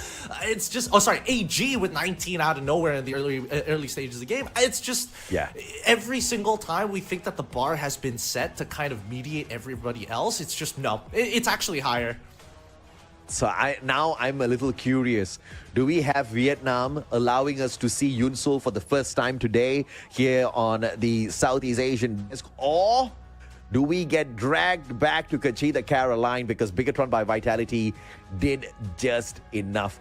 Now let's take a look at the game highlights just for a little recap before we get to that part of the conversation because Wasana was just blasting through everyone out there with the elimination. He was playing hot. He was playing a lot tighter with Get High compared to the previous ones because there were a lot of somewhat like, oh no, I was half a second late on the engagement. That's my bad. You know, very small mistakes which ended up being costly mistakes. But now that they've cleaned it all up and maintained the communication well, just look at the fact that the whole team is working as a unit. All 4 of them in the top 5 elims for this game as well. Damn, man. Jonah, Moshi, Wasana making it up there. Unbelievable stuff out of Buriram. Pablo from Avida XKDC sneaking on in there as well for some of the points. Actually, I totally forgot exactly how much Avida XKDC got off of this match, but it was definitely their recovery game after not pulling away too many points in the past 3 matches. Oscar Nero, Cassie A124, and I have to say, the main reason why Wasana got so many of those eliminations was because of Get High XL. The kind of backup out of Get High is just ridiculous. He had the electrotherapy enabling Wasana, and Wasana with the Valiant dashes, which I have to say was very weak. Wasana just did not have the right angles off of those Valiant dashes, wasn't really making a lot of impact with the use of the active skill, but with the mechanical plays as well as the passive skills that he has, he's with the Nikita making sure those players don't recover as quickly, just getting knock after knock, 10 knocks in total, 9 eliminations. Man definitely has woken up in the competition. I mean, they know exactly what Wasana is. He is a sharp knife, and they're going to make sure that that first strike is going to hurt. The biggest thing is that not only is Wasana kind of ridiculous. They've got Get High to back him up to keep him alive for that extra damage. And they've got Moshi, and I love the fact that they brought the A124. So many A124s we saw in the past 2 maps, finding 3, even 4 members getting hit by the A1. 37 points, officially the record here at the FFWSC 2026 Spring, set by Buriram, who was sleeping the whole day. But of course, there is a price to play when you sleep the whole day. Buriram will not be able to dominate the leaderboard just yet. It is a fight between Bigatron by Vitality that got taken out super early, and Heavy, obviously they stand no chance because that was too early of an elimination for them. But GOW and WAG, they needed massive points, and massive points is what they got off of this final lobby. From 6th place onwards is where we start seeing the double digits, where people were actively farming these elimination points as soon as they saw somebody up on that map. And you can tell that some teams really could not recover once some of the bigger shooters are out. And look at that, you were right, GOW now overtakes BTR by 5 points, now in 1st place. Ah man, I knew it was close, but I didn't know it was this close. And if it wasn't for that survival play, maybe this wouldn't have been possible. But GOW, because Demon, not only did he survive and get placement points, but he survived and he actually got elimination points off of AG Global. He was taking those shots in that final bout as well between the squads. I mean, a demonic play out of the GOW player, Demon himself, making sure that #1 spot is secured by the team, and he gives us Yunsul for the interview later on. Yep, I mean, Vietnam, they've been rising up this time, and based on the current standings of things, BRU is still a force to be reckoned with, but the rest of Vietnam is elevating the floor of the lobby. You can't be making silly mistakes anymore around them. Nah, man. And this was the kind of heated lobby you are proud to dominate. GOW, the team of the day, earning the extra 250 USD, 53 eliminations, 97 total points picked up, just 3 shy from the century, 35k on the damage, and a single booyah to their name, but it was more than enough. In the very final game, they overtook Bigatron by Vitality on that #1 spot. Really excited for GOW for the rest of this year, but we're going to be throwing it over to Yunsul, of course, to have a chit-chat with our team of the day, GOW. So please, Yunsul, take it away. Hello everyone, it's Yunsul and welcome to our interview after the match. And I'm so proudly to say that we are the team of the day today, especially for the Vietnamese team. So right next to me is Cao Demon and Cao Dayan. Xin chào tất cả các bạn khán giả, mình là MC Yunsul và ngay bên cạnh mình đây chính là tuyển thủ Cao Demon và Cao Dayan. Và đặc biệt hơn là chúng ta đã giành được chức Team of the Day thuộc về khu vực Việt Nam. Vậy thì đến với câu hỏi đầu tiên. So into our first questions. First of all, congratulations Cao Esports for becoming the team of the day with 2 booyahs in a streak. Just a simple question, still open for everything. How do you feel right now? Lời đầu tiên sẽ được chúc mừng đội tuyển Cao Esports, các bạn đã rất xuất sắc trong việc giành lấy được 2 booyah liên tiếp ở game 5 và game 6 và cuối cùng là chốt hạ với chức danh Team of the Day. Thì không biết là mọi người đang cảm thấy như thế nào vậy ạ? Dạ, được team up vào đây thì bọn em cảm thấy vui thôi, vì đây là lần đầu bọn em đạt được cái team up vào đây. So basically we feel happy because this is also our first time having the team of the day as well.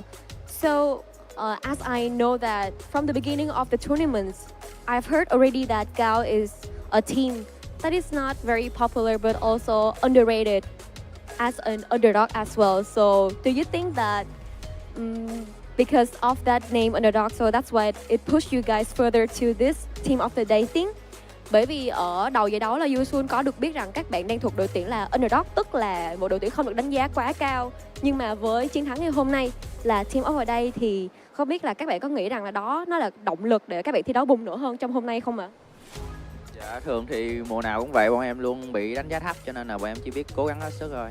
Cho nên là ai mà ủng hộ bọn em thì bọn em sẽ cố gắng hết sức để đền đáp lại. So in every season, we always being underrated as an underdog. So we just know that we should try our best. And for those who always support for us, we will continue to play our best and not disappoint you guys at all. Okay, so third questions for Demon. we can all see that at the end of the game 6, you have such a great performance, and we all love that playstyle. So I would like to ask, like, what did you prepare for yourself today so you have such a high performance like that? Đến với Demon thì với câu hỏi thứ ba này là Yusun và tất cả các bạn khán giả đều thấy được rằng là ở game cuối cùng bạn đã có một pha thi đấu rất là siêu trí tuệ. Thì không biết là hôm nay Demon đã chuẩn bị cho mình những gì, ăn uống ra sao, sinh hoạt như thế nào để có một cái phong độ quá là thần thái đến như vậy vậy ạ? Dạ thì hôm nay để mà em bắn được như vậy thì cũng cảm ơn thằng em trai của em, đó chính là Goku, nó bao em ăn cơm nên hôm nay em bắn khá là hay. Bao ăn cơm xong rồi đi bắn giải luôn. Dạ đúng rồi. Có chuẩn bị gì khác không? Dạ không ạ. Không.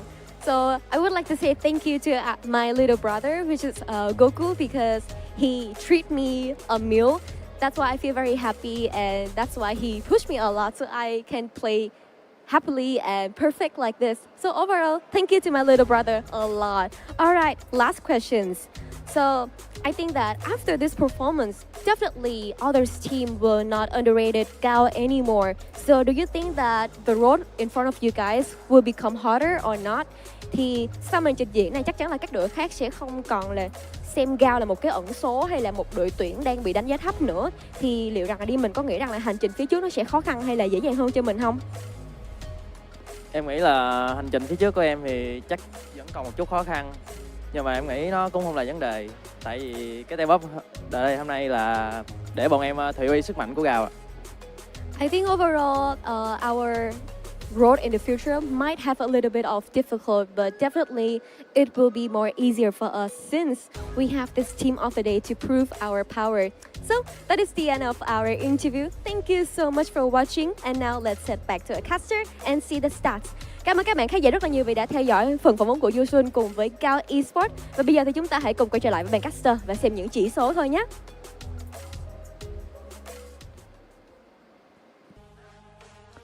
Well, they are proud of themselves for a very good reason. And yes, they are correct. Many players, many teams, many fans have thought that Gao was the underdog squad, and they are. But they have proven that even underdogs can dominate the day. And Buriram just proving that they can dominate if they want to play. It's their choice, right? Like how Dian just doesn't talk and has been practicing purely his wave. That's all he did. Demon, real good PR press. Great job there. Had everything he wanted to say. And you would imagine that the IGL would be a little bit more talkative, but we got nothing out of it. We got nothing. That's sad. And but the second thing that I thought was pretty interesting. Yeah. Imagine having the polar opposites of like your younger brother being called Goku, who probably is way more jacked and eats beans on a daily basis, while you're named Demon. Such polar opposite names. Yeah, absolutely, man. Of course, it is a absolute brilliant day that we've had here. So, ladies and gentlemen, boys and girls, this is the end of the day. We'll catch you guys right here, same time, same place tomorrow. Take care, good night, and goodbye.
उनीहरू disqualify भयो अनि सो अहिले नयाँ TGR को lineup भनेको चाहिँ हाम्रो blue हिरो भाइहरूको छ सुप्रिम भाइ हुनुहुन्छ उहाँमा अनि ब्लू हिरो ब्लू गड अनि दुईटा के किन्जो सिन्जो के भाइ होइन चिबो चिबो चिबो अनि अर्को 7 किल निकालेको रेगाउन्टी चिबो एभ्री फेजमा चाहिँ चिबो किल्सको लागि गइरहेको खतरनाक नाम छ त यार चिबो गेममा चाहिँ बिबी चिबो अनि पुरानो अर्को। प्लेयर हो एफएफएन खेलेको प्लेयर हो ए मामाजीले नाइस पनि कुरा कुनबाट गर्दै खेलेको हुनुहुन्थ्यो थियो चिबो अनि भाइले त्यो कुरा अलरेडी पनि तपाईँले सर्कल चिबोले एनालाइसिस त्यो चाहिँ मैले बिर्सेँ तर एफएफएन खेलेको तर हरेक सर्कलमा पहिला चाहिँ हाम्रो राम्रो लुरे खेल्ने भाइहरूको टिम थियो पाउनुहुनेछ। FFNC को टाइममा चाहिँ फाइट हेर्दै गर्दाखेरि चाहिँ टिजिआर लो रे एकजना प्लेयर्स लुरे पछाडितर्फ भाइहरूको। हिल बाटो लुरी लुरे त्यो आफ्नो टिमलाई हिल रिपेस। गरेर चाहिँ अगाडितर्फ केही न केही सर्भाइभिङ पोइन्ट्स निकालौँ भनेर चाहिँ हिल गरेर अँ। बसिरहेका थिए जुन ब्लू हिरोको गेम जुन हेरौँ न बाहिरतर्फ ब्लू हिरोको भोलि तर हेर्न मिल्छ हामीहरूले गेम त्यति जेलसम्म चाहिँ भाँच्न पुगेनन् अनि लास्ट साइडतर्फ जुन हुराको एउटा जुन दिमाग GDFF सँग क्वालिफाई भएको टिम चाहिँ किन त्यो चाहिँ मलाई पनि थाहा छैन यार ओपन फिल्डको रिज त्यो अनि चाहिँ तिमीले GDFF भाइ या जो टिम छ उनीहरूलाई त्यो सोध्नुपर्छ रिजमा रहेको थियो अनि तीनटा टिम्स त्यो साइडतर्फ उनलाई हेर्दै थिए त्यस अवस्थामा त्यहाँसम्म नेक्स्ट टाइम म अब नेक्स्ट टाइम उनीहरूले पार्टिसिपेट गर्छन् होला सक्दो आफ्नो दिमागको प्रयोग गरेर आएको भनेर भन्न सक्छौँ अनि आजको दिनको ओभरअल फ्र्यागर्सको कुरा गर्नुहुन्छ भने फलमा अब। T2 के T2 को बाट हो T2 को त मलाई थाहा छ 27 एलिमिनेसन एकै दिनमा 6 वटा गेममा तपाईले इजी बिजी हेर्न सक्नुहुन्छ अलमोस्ट 3.5 को त्यहाँ 3.56 को तपाईले रेस भोलि कति बजे हुन्छ? Same timing, 5 बजे। एलिमिनेसन द्वारा स्पर्सी बस्नै छन् भयो हैन? एसिस्ट पनि छ ल guys। अनि थर्डमा भने हैन, जाम हैन? अब के गर्ने? 16 एसिस्ट फोर्थमा अब एकछिन ओभरअल स्ट्यान्डिङ आउँछ होला नि त ए ओभरअल स्ट्यान्डिङ हेर्नु जाने ल ओभरअल फ्र्यागर चाहिँ एमबीबी द्वारा तपाईले थर्ड म्याच कसले enemy जित्यो चाहिँ थर्ड म्याच एचएलएक्स ले जित्यो क्या हो हेर्न पाउनुहुनेछ जहाँसम्म लाग्छ। त्यसको मतलब ओभरअल स्ट्यान्डिङमा HLX ले जित्यो। स्ट्यान्डिङमा पनि अँ। युआई स्पोर्ट्सलाई टपमा फोर्थ म्याच जीबीले जित्यो फिफ्थ म्याच होर स्पोर्टले जित्यो आज हामीलाई अनि एउटा सिक्स्थ भनौँ न म्याच उत्सुकता बीबीले भइरहेको जित्यो थियो कि कसले टेबल वाउ। टप गर्नेछ नि त राम्रो किनभने यहाँ comeback साफ भयो। मेमोरी। चलिरहेको थियो यो तीनवटा टिम माथिको जुन भनौँ न चारवटै टिम भन्नसम्म भन्न सक्छौँ हामीले दाइ मतलब ब्लू हिरो नेपालसम्म भाइको किनभने गेम प्ले रियाक्ट गर्नु अलग्गै न दौड थियो उहाँहरूको हेर है, भनौँ न कसरी हुन्छ मलाई फेक एउटा गर्न आउँदैन placement मैले secure भाइको गर्ने, गेम हेरिसकेँ राम्रो खेल्छन् होइन मैले फर्स्ट टाइम अब कसैको हेऱ्यो भने रियाक्ट गर्न मिल्छ होइन जुन अलरेडी मैले हेरिसकेको छु के रियाक्ट गर्ने त्योमा त्यस्तो हुन्छ कि त ओ यस्तो खेल्दो रहेछ यार ओ यस्तो हान्दो रहेछ भन्नुहुन्थ्यो अलग कुरा अब रियाक्ट भनेको नहेरेको प्लेयरलाई गर्न मिल्छ क्या मैले हेरिसकेको छु अफलाइनमा उसको खतरा खेल्छ केटो मैले उसलाई के अरे खतरा खेल्ने भएको भएर पहिले टिजिआरमा नहुँदै ऊ होर स्पोर्ट्समा हुँदाखेरि मैले मेसेज गरेको थिएँ कि ऊ भाइलाई लिएर केही कन्टेन्ट बनाउनु पर्ला भनेर फेरि बनेन त्यो भएन नत्र यस्तो सोचेको थिएँ कि उसलाई पनि प्रमोट होस् अनि स्पोर्ट्स नेपालको स्पोर्ट्सलाई पनि प्रमोट होस् भनेर उसँग एउटा गेम प्ले एउटा कुछ केही फन टाइपको केही सोचेको थिएँ गर्ने भनेर तर अब ठिक छ बिस्तारै बिस्तारै गर्नु पर्ला अब यो पनि ल पोइन्ट टेबल आयो नि होइन सोलारा जुन हामीले होर स्पोर्ट्स फर्स्ट त्यही भने जस्तै नो मोर मर्सी सेकेन्ड एनिमी अनि थर्ड चाहिँ बिबी अब भोलिको म्याचमा के हुन्छ हेरौँ हेर्नुहुन्छ भने होरा स्पोर्ट्सले निकालेका थिए नि 6 म्याचमा स्पोर्ट्सले निकालेको थियो अरे एनिमीले डबल आवाज आयो किन तीनटा बुया निकालेको भन्दै ए तिम्रोबाट आइरहेको छ भोलिको लागि मान्छेबाट 21 किल निकालेर चाहिँ माथि चाहिँ रहेको छ त्यहाँ तपाईले सजिलैसँग हेर्नु लाका दाईको टिम छैन यो पालि छैन लाका दाईले अर्को पालि बनाउनु छ सायद टिम कसको आवाज डबल आयो नि एनिमीले तीनटा बुया भाइ माइक अफ भाइ तिम्रोबाट डबल आवाज आयो थर्ड म्याचमा फोर्थ म्याचमा सबैभन्दा धेरै रहेको थियो एनिमीको सो त्यो आजको दिनको हाइलाइटर अहिले रहेको दाइ? छ अनि भोलिको दिनमा अहिले ठिक छ। हजुरले हेर्न चाहनुहुन्छ भने छैन ठिक छैन फेरि पनि तपाईँ आएर माइक म्युट गर Free Fire ओके 6000 सब्स्क्राइबर भएछ यो च्यानललाई गएर सब्स्क्राइब गर्नु होला free fire sports Nepal mic off गर त तिम्रो एकछिन सायद यो अफ गरिदिन्छु सायद ठिक कस्तो हुन्छ। माया Free Fire Nepal Free Fire sport Nepal channel छ यसलाई सब्स्क्राइब गर्नु होला योमा टुर्नामेन्टहरू हुन्छ यो योमा लाइभहरू हुन्छ अनि सबै स्पोर्ट्स रिलेटेड इन्फर्मेसन पनि यहीमा अभाइलेबल हुन्छ सायद होइन त्यति मात्र नभएर सायद यो इन्स्टा अनि फेसबुक पेज पनि होला फ्री फायर नेपालको त्यहाँ पनि गएर तपाईँले गर्न सक्नुहुन्छ जसलाई इन्ट्रेस्ट छ अनि लाइभहरू अब यसैमा हुन्छ हेर्न सक्नुहुन्छ अनि दुईवटा च्यानलमा भइरहेछ लाइभ चाहिँ फ्री फायर नेपाल यो भन्ने च्यानलमा पनि भइरहेछ दुईवटामा भइरहेछ तर यो स्पोर्ट्स च्यानलमै हेर्दा भयो र सपोर्ट यहीमा देखाउँदा भयो है एकदमै महत्त्वपूर्ण हुनेछ त्यति भन्दै अब हामी अन्तिम दुईटा च्यानलमा भइरहेछ आई होप तपाईले पनि इन्जोय गर्नुभयो होला यसरी नै तपाईले सक्दो सेभ धेरैजनाले गरिराख्नु भएको छ यहाँ वाच पार्टी F4 गेमरले गर्नु भएको छ डेफिनेटली गर्नुपर्ने हुन्छ तपाईको सपोर्ट नै हाम्रो लागि गर्न चाहन्छु धेरै धेरै यो च्यानलमा धन्यवाद भइरहेछ सबैजना हाम्रो दर्शक गुरुले गर्नु धेरै भएको धेरै छ माया छ भन्दै शुभरात्रि गुड नाइट बोनानते जय नेपाल हेजुले पनि गरिराख्नु भएको थियो अरे ए सक्यो उहाँको लाइभ सक्यो वाच पार्टी नाइस रेस्पोन्स यार नाइस के हुँदैछ केटाहरूको गेम गुड 10 पोइन्ट मात्र छ त ल आजको लागि यति गरौँ थ्याङ्क यू आजको लाइभमा हेर्नुभएकोमा भोलि पनि यदि आउन मिल्यो भने म आउँछु कि नि एक्ज्याक्टली थाहा छैन तर भोलि हाम्रो टिजिआरको पनि गेम छ टिजिआर डिआरएस भोलिको ग्रुपमा हुनुहुन्छ टिजिआर डिआरएस अनि ग्याङ ब्याङको अरू मलाई त त्यति धेरै थाहा छैन अब जुन थाहा भएको मैले भने डिआरएसको पनि म्याच भोलि छ हाम्रो टिजिआरको पनि भोलि छ धेरैजना स्ट्रङ टिमहरू हुनुहुन्छ भोलि अनि भोलि पनि हेर्नु होला जसलाई पनि स्पोर्ट्ससँग रिलेटेड इन्ट्रेस्ट छ हेर्न मन लाग्छ मजा आउँछ भनेपछि है सपोर्ट देखाउनु होला यो मेन च्यानल्समा होइन म लाइभ नभए भने पनि यो जुन फ्री फायरको मेन च्यानलहरू छ त्यहाँ गएर हजुरहरूले हेर्न सक्नुहुन्छ है ल आजको लागि यति नै गरौँ thank you very much for watching bye नमस्ते सबैजनालाई bye bye take care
Hello, Greaser.